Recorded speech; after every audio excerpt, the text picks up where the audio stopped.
3A sectional 26 championship game.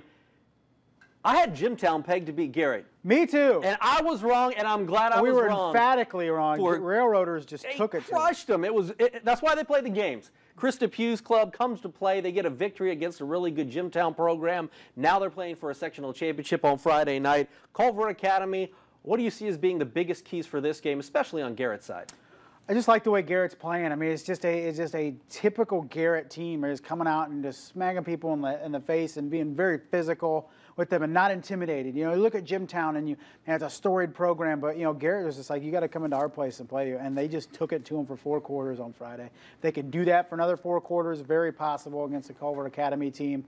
Garrett's, I think, is a very good bet to win a sectional championship. Here's the thing that stuck out to me was Jimtown, from Jimtown's perspective, they said, we made too many mistakes. From Garrett's side, they forced them to make some mistakes. Right. I mean, you're talking about they intercepted a couple of passes, they blocked a punt, Jimtown fumbled on a kickoff return.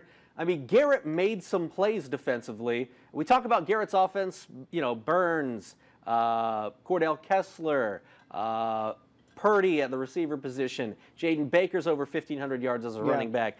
But the defense was opportunistic on Friday night against a good Jimtown team. Yeah, I think the most interesting thing has been is since that Garrett defense just got obliterated against Fairfield. Remember they dropped 65 on them. And talking to Coach Depew is like, that was just a gut check to us. And since then, they've been just tremendous on defense.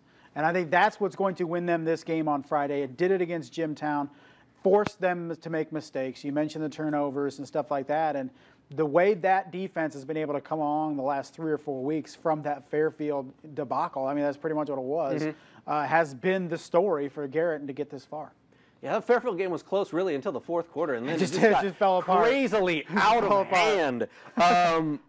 When you have a guy like Jaden Baker over 1,500 yards, how does that set up things for Burns and the rest of the offense? Because a lot of highlights this season have been touchdown passes, have been through the air.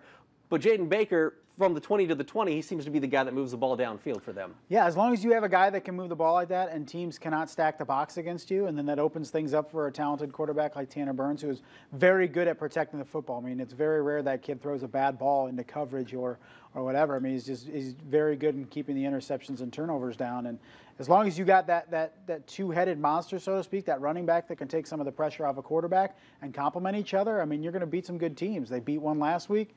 And I think they beat another one this week. I agree with you on that. Hey.